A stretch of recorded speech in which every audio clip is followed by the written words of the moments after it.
പൊന്നാനിയിലെ ഉറൂബ് സാംസ്കാരിക കൂട്ടായ്മയുടെ നേതൃത്വത്തിൽ ചലച്ചിത്ര താരം മുസ്തഫ സർഗത്തിനെ ആദരിച്ചു. നാടകങ്ങളിലൂടെ മലയാള സിനിമയിലെത്തി സുലൈഖ മൻസിൽ, പല്ലൊട്ടി, ഫെമിനിച്ചി ഫാത്തിമ, സുരേഷ് ഗോപി ചിത്രത്തിലെ ശ്രദ്ധേയമായ വില്ലൻ കഥാപാത്രം തുടങ്ങിയവയിലൂടെ ചലച്ചിത്ര ലോകത്ത് ചുവടുറപ്പിക്കുന്ന പൊന്നാനി സ്വദേശി മുസ്തഫ സർഗത്തിനെയാണ് ഉറൂബ് സാംസ്കാരിക കൂട്ടായ്മയുടെ നേതൃത്വത്തിൽ ആദരിച്ചത്. ഈശ്വരമംഗലം ഖയാലിൽ നടന്ന ചടങ്ങിൽ എഴുത്തുകാരൻ ഇസ്മായിൽ മേലാടി ഉപഹാരം കൈമാറി. ഇമ്പിച്ചിക്കോയ, ബബിത ഷാജി, ഇബ്രാഹിം പൊന്നാനി, ഹബീബ് സർഗം, സി അബ്ദുള്ള, കുഞ്ഞു മുഹമ്മദ്, എൻ ഫസലുർ റഹ്മാൻ എന്നിവർ സംസാരിച്ചു. ഷാജി ഹനീഫ് സ്വാഗതവും താജ് ബക്കർ നന്ദിയും പറഞ്ഞു.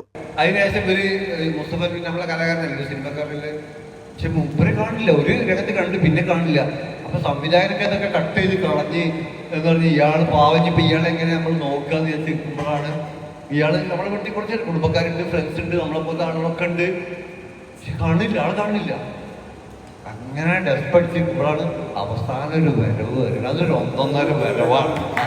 അതൊരു ഈ ആ പഠനത്തെ പറ്റി രാഷ്ട്രീയപരമായിട്ടുള്ള ഒരുപാട് വിമർശനങ്ങളൊക്കെ വരുമ്പോഴും ആ വിമർശകരൊക്കെ പറയുന്ന കാര്യം അതിൽ വില്ലൻ വളരെ എനർജിയുള്ള അത് ശരിക്കും കേൾക്കുമ്പോൾ നമുക്കവിടെ ഭയങ്കര നമ്മൾ കണ്ടതാണ്. ആ സിനിമാ തിയേറ്ററിൽ നമ്മൾ കണ്ട പെർഫോമൻസ് ആണ്. പക്ഷെ അത് മറ്റുള്ള ആളുകൾ ഈ പടത്തെ 99% തള്ളിക്കളഞ്ഞ രാഷ്ട്രീയമായിട്ടുള്ള ഇഷ്യൂവിന്റെ പേരിൽ, മറ്റൊരു ഇഷ്യൂവിന്റെ പേരിലും, പ്രത്യേകിച്ച് സുരേഷ് ഗോപിയുടെ മൂപ്പരുടെ പേരിലൊക്കെ തള്ളിക്കളയുമ്പോൾ എല്ലാവരും ഒരു വാക്കിൽ ആണെങ്കിലും ബോധിക്കുക അതിൽ വില്ലൻ ഒരു തീയായിരുന്നു എന്നുള്ള അതൊക്കെ നമുക്ക് വലിയ സന്തോഷം നൽകുന്ന കാര്യമാണ്. പിന്നെ ഏതൊരു കലാകാരന്മാരും വിജയത്തിലേക്ക് എത്തണമെങ്കിൽ അതിൻ്റെ ഒരു ഉപാസന, അതിൻ്റെ പിന്നാലെ ഒക്കെ നമ്മളെ കാണുന്ന എല്ലാ നടന്മാരും ഇപ്പൊ കാണുന്ന ജയറാമായാലും ദിലീപ്, പഴയ എത്ര അവസരങ്ങൾക്ക് വേണ്ടി ഓരോ ആളുകൾക്ക് അത് നിരന്തരമായി അത് ഡ്രോപ്പ് ചെയ്യാതെ, എന്താ പറയാ, ഉപേക്ഷിക്കാതെ അതിന്റെ പിന്നാലെ കൂടിയവനാണ് വിജയം എന്നുള്ള നമ്മൾ കാണുന്നത്.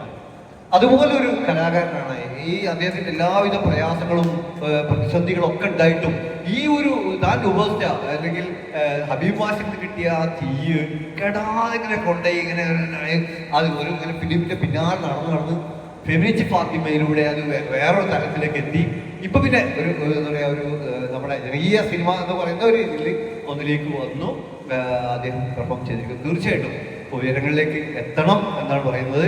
നമ്മൾ അദ്ദേഹത്തോടൊപ്പം വലിയ താരാരാധന അതിൽ തന്നെ ഒരു സംഗതി വന്നു നമുക്കൊക്കെ. അത് തീർച്ചയായിട്ടും തുടരാൻ അദ്ദേഹം സഹായിക്കട്ടെ. ഞാൻ എൻ്റെ സ്ഥാപനത്തിലെ എല്ലാ കുട്ടികളോടും പറയും, നിങ്ങളുടെ നാടകം കളരിയുടെ ഭാഗമായി എത്തിയ ഹബീബ് സാറിന്റെ കൂടെ ഉണ്ടായിരുന്ന മുസ്തഫ, കുറെ കുട്ടികൾക്ക് ഞങ്ങൾക്കറിയാം സാർ, ഞങ്ങൾക്കറിയാമെന്ന് പറഞ്ഞാൽ അദ്ദേഹം ഒരു വലിയ നടനും സഹസംവിധാനവും ഒക്കെയാണ്. അങ്ങനത്തെ ഒരു കലാകാരനാണ് നിങ്ങളെ പഠിപ്പിക്കാൻ വരുന്നത്. ഇന്നത്തെ രീതിയിലുള്ള കുട്ടികൾക്ക് അധികം അറിയാം ആ ബഹുമാനം. അപ്പൊ നമ്മൾ നിരന്തരം നമ്മൾ പറയുകയാണ്, തീർച്ചയായിട്ടും അദ്ദേഹം ഉയരങ്ങളിലേക്ക് എത്തട്ടെ എന്ന് പറയുന്നത് സംഘടിപ്പിച്ച ഷാജിയുടെ ഒരു ആശയം. അത് നമ്മൾ നാട് വേണ്ട രീതിയിൽ കൊടുക്കേണ്ടതായിട്ടുള്ള ഒരു സംഗതി ഉണ്ട്. ഒരു കാര്യം ചോദിക്കട്ടെ, ക്യാബിൻ ക്രൂ ആൻഡ് സ്വപ്നം കാണുന്നവരാണോ നിങ്ങൾ? എങ്കിൽ നിങ്ങളുടെ സ്വപ്നങ്ങൾക്ക് പറക്കാനായി 50 വർഷത്തെ അക്കാഡമിക് പ്രവർത്തന പരിചയമുള്ള അക്ബർ ഗ്രൂപ്പിന്റെ അയാട്ട അംഗീകൃത ഏവിയേഷൻ ഇൻസ്റ്റിറ്റ്യൂട്ടായ അക്ബർ ക്യാബിൻ ക്രൂ ഇൻസ്റ്റിറ്റ്യൂട്ടിൽ നിന്നും +2 കഴിഞ്ഞ ആർക്കും diploma in cabin crew in hospitality management, advance diploma in airport management, BBA with airport operations Akbar ട്രാവൽസിന് അണ്ടർ വരുന്ന ഇൻസ്റ്റിറ്റ്യൂട്ട് ആയതുകൊണ്ട് തന്നെ ഇന്റർനാഷണൽ ലെവൽ ട്രെയിനിങ്ങും 100% പ്ലേസ്മെന്റ് അസിസ്റ്റൻസും നിങ്ങൾക്ക് ഉറപ്പാണ്. അതോടൊപ്പം എക്സ്പീരിയൻസ് ട്രെയിനേഴ്സ്, മോക്ക് ഇന്റർവ്യൂസ് എന്നീ കരിയർ ഡെവലപ്മെന്റ് സപ്പോർട്ട്സും ഞങ്ങൾ നിങ്ങൾക്കായി നൽകുന്നു. ഇനിയും വൈകണ്ട, നിങ്ങളുടെ കരിയർ ടേക്ക് ഓഫ് ചെയ്യാൻ സമയമായല്ലേ? അഡ്മിഷനും മറ്റു ഡീറ്റെയിൽസിനുമായിട്ട് നിങ്ങളുടെ തൊട്ടടുത്തുള്ള അക്ബർ ക്യാബിൻ ക്രൂ ഇൻസ്റ്റിറ്റ്യൂട്ടുമായി ബന്ധപ്പെടുക.